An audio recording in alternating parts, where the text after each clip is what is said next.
Quero saudar a você, minha querida irmã, meu querido irmão, na paz do Senhor Jesus. Lucas capítulo 6, vamos dar continuidade, estamos lendo nas segundas, quartas e sextas o Evangelho de Lucas, graças a Deus por isso, e no 17 em diante nós vamos ler aquilo que o título, desta parte bíblica chama de o Sermão da Montanha.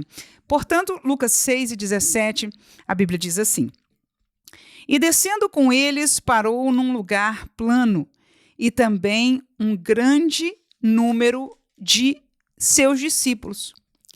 E grande multidão de povo de toda a Judéia e de Jerusalém e da costa marítima de Tiro e Sidom, os quais tinham vindo para o ouvir e serem curados das suas enfermidades, como também os atormentados dos espíritos imundos, e eram curados. E toda a multidão procurava tocar-lhe, porque saía dele virtude e curava a todos. E levantando ele os olhos para os seus discípulos, dizia: Bem-aventurados vós, os pobres, porque vosso é o reino de Deus. Bem-aventurado vós, os que agora tendes fome, porque sereis fartos. Bem-aventurados vós, que agora chorais, porque havereis de rir. Bem-aventurados sereis quando os homens vos aborrecerem, e quando vos separarem, e vos injuriarem, e rejeitarem o vosso nome como mau, por causa do Filho do Homem. Folgai neste dia, exultai, porque eis que é grande o vosso galardão no céu, pois assim faziam seus pais aos profetas. Vamos ler só mais 2, 3 versículos aí adiante. Mas ai de vós, ricos, porque já tendes a vossa consolação. Ai de vós, os que estáis fartos, porque tereis fome. E ai de vós, o que agora rides, porque vos lamentareis e chorareis. E ai de vós, quando todos os homens de vós disserem bem, porque assim faziam seus pais aos falsos profetas. Até aqui nossa leitura deste dia, e são 2 pontos que eu fui chamada a atenção neste texto e me questionei acerca deles. O primeiro está no princípio, quando nós lemos que as multidões de algumas partes, com certeza, ouviam falar de Jesus e vinham por 2 coisas. A Bíblia, o evangelista Lucas, que é uma pessoa que nós entendemos que foi muito cuidadosa, na cronologia, na especificação das coisas, porque ele não esteve junto com Jesus, mas buscou este conhecimento com aqueles que estiveram com muito cuidado para este propósito. Ele diz que as pessoas vinham para o ouvir e para serem curados. Então, as 2 coisas que eu aprendo é que a igreja tem a missão de fazer, que eu e você, e com isso eu me pergunto quanto é que nós estamos cumprindo o nosso chamado de igreja, porque Jesus nos enviou, depois de ele viver isso aqui, de ser uma pessoa que pregou, que ensinou a palavra de Deus, que operou curas no meio do seu povo, ele disse a nós: ide por todo mundo, pregai o evangelho, e estes sinais seguirão aos que crerem. Então, não foi só alguma coisa que ele fez que nós podíamos dizer, mas isso foi Jesus, ele era o Filho de Deus, ele estava ali com aquele propósito e aquilo foi para ele operar. A verdade é que ele comissionou não só os seus discípulos quando ali estavam com ele, mas claramente e muitas vezes falou para esta realidade ser da igreja que haveria de suceder aqueles que estavam vivendo na época. Então, quando nós vemos que as pessoas vinham, e a Bíblia diz de que as pessoas queriam tocar nele e todos eram curados, claro, havia uma virtude extraordinária em Jesus, ele tinha que, usando a cura, a palavra de Deus várias vezes enfatiza, de que as pessoas entendiam de que Deus estava com ele, de que ele era vindo de Deus, então era algo extraordinário. No entanto, com este versículo eu me pergunto a mim mesma, será que nós estamos vivendo, sendo a igreja que nós precisamos ser? Será que nós estamos falando a verdade? As pessoas estão vindo para nós para ouvir o evangelho, para ouvir a verdade, mas também nos perguntamos, será que em nosso meio existe curas divinas, manifestação do poder de Deus em nosso meio, para que saibam que o Senhor está conosco? E esta é uma das finalidades das operações maravilhosas que Jesus fez na cura das enfermidades. Aqui também, pessoas atormentadas de espíritos imundos eram curados, neste caso, curados espiritualmente. A segunda coisa que eu aprendi neste texto, o Sermão do Monte ele é muito mais longo, a colocação de Mateus, são 3 capítulos que falam aqui, em Lucas ele é um pouco mais curto. No entanto, as bem-aventuranças, que em Mateus é bem conhecida, aqui traz ela de uma forma mais curta. Nós vemos 2 delas aqui, a bem-aventurança sobre os pobres e aqueles que têm fome, né? Então, Jesus fala, o reino de Deus vai ser dos pobres, vai ser daqueles que têm fome, dos pobres, e é deles, o reino é deles, dos que têm fome serão fartos, aqueles que choram haverão de rir. Então, Jesus aqui promete para um futuro, e eu questiono, aqui na terra ou no céu, que essa primeira parte se cumpriria. O fato é que no versículo 22, certamente 22 e 23, ele fala do galardão no céu e aonde eu vou me deter. Veja que ele diz o seguinte, bem-aventurado sereis, ou seja, ele já está falando para o futuro. Vocês vão ser bem-aventurados. As 2 primeiras colocações dos que têm fome e os pobres, ele está falando daquele momento. Aqueles que estão escutando ele, que estão naquele momento como pobres, que estão passando fome, que estão tristes, né? Estão chorando, eles haverão de rir. Aí é uma promessa para o futuro. Mas veja que no 22 ele diz, bem-aventurado vocês sereis vós, quando os homens vos aborrecerem.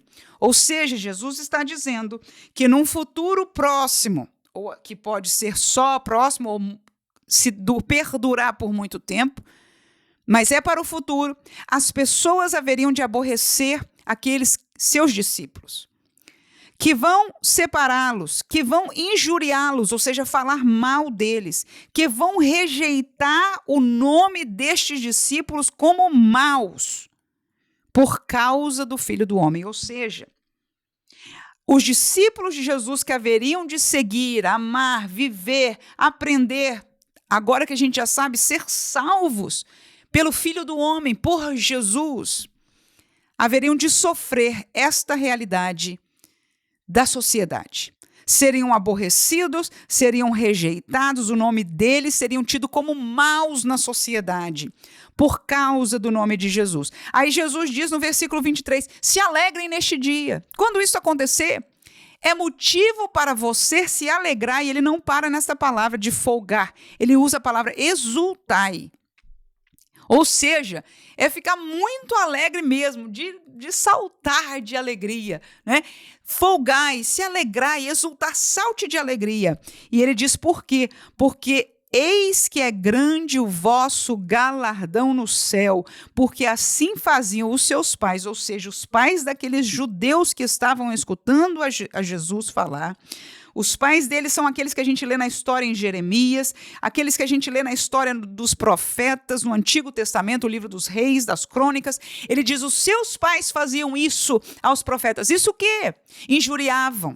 Tinham o nome dele como mal, aborreciam, separavam. Então este sofrimento foi o sofrimento dos verdadeiros profetas de Deus.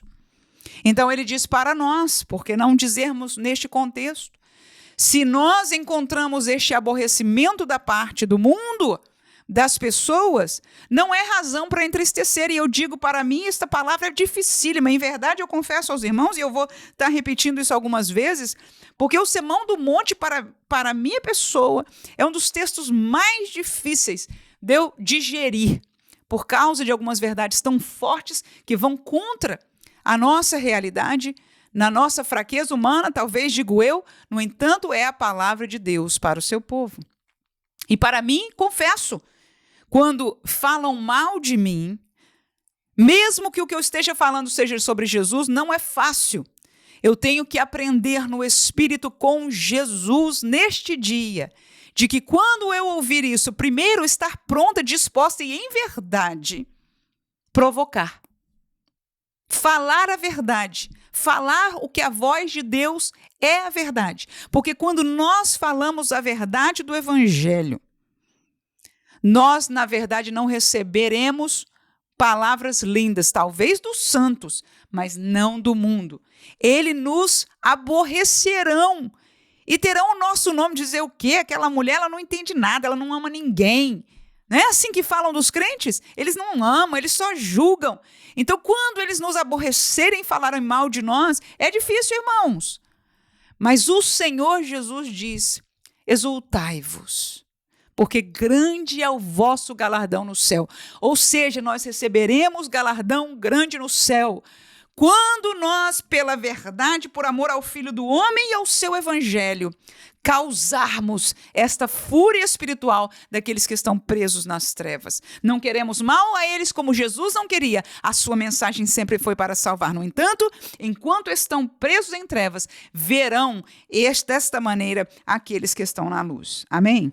Agora veja o lado contrário. Jesus fala, bem-aventurados estes, e agora ele diz, ai de vós. Aí ele fala, ai de vós que estáis fartos, ai de vós os ricos, porque tem de consolação e etc. Mas eu vou me deter no versículo 26, que é o paralelo contrário a este que nós acabamos de falar. Veja aí, versículo 26.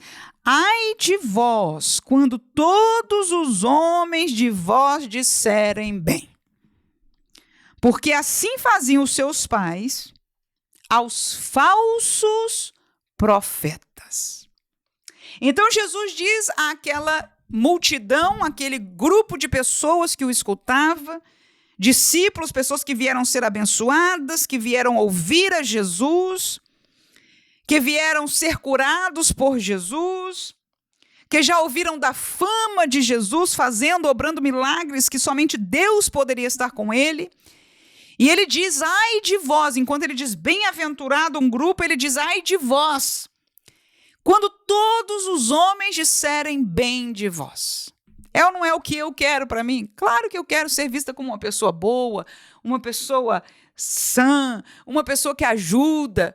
No entanto, Jesus está me dizendo que quando todo mundo só tiver o bem para falar de você, no sentido de que nós estamos lidando com o mundo, irmãos, alguma coisa está errada conosco. É Jesus quem está falando. Porque ele disse, os seus pais, ou seja, os judeus, os israelitas que viviam no tempo dos profetas, falavam só bem dos falsos profetas.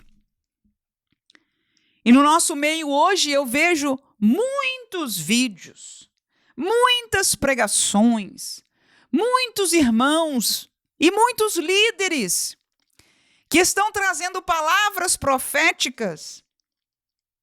Em verdade, muitas delas, se não a maioria, não vinda de Deus. Mas as pessoas estão dizendo bem, aplaudem.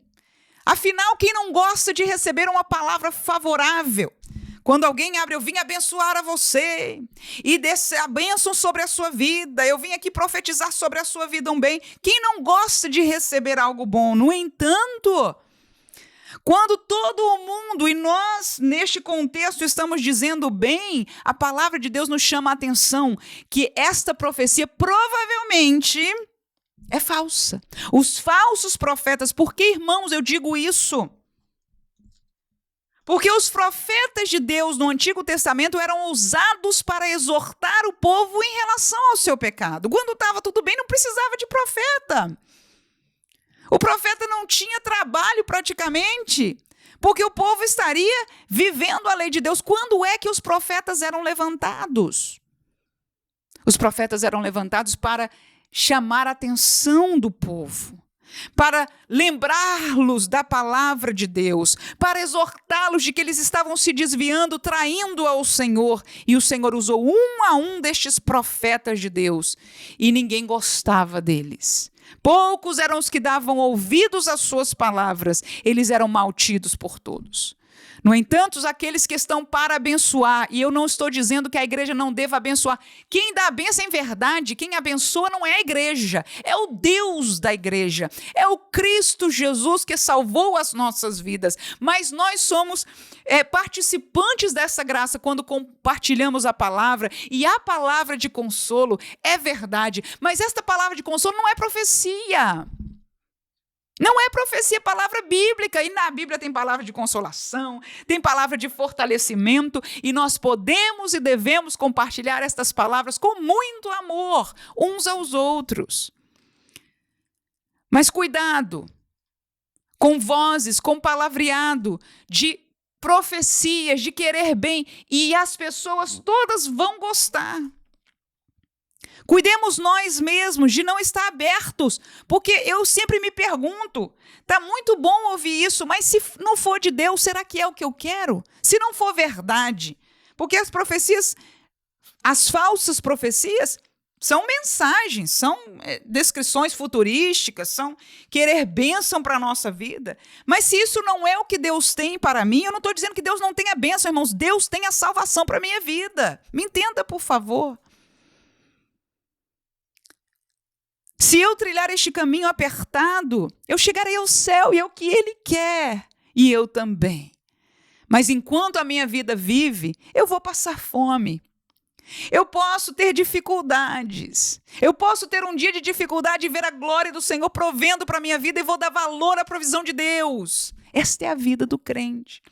E eu vou ser injuriada, porque às vezes eu vou ter que falar a verdade para alguém e dizer, olha, a sua vida, eu entendo as suas opções. No entanto, eu quero te dizer que o Evangelho de Jesus oferece uma outra opção. E Deus diz que esta opção é a melhor. Você pode não me entender, mas é o que a palavra de Deus diz. A tua opção para Deus é pecado.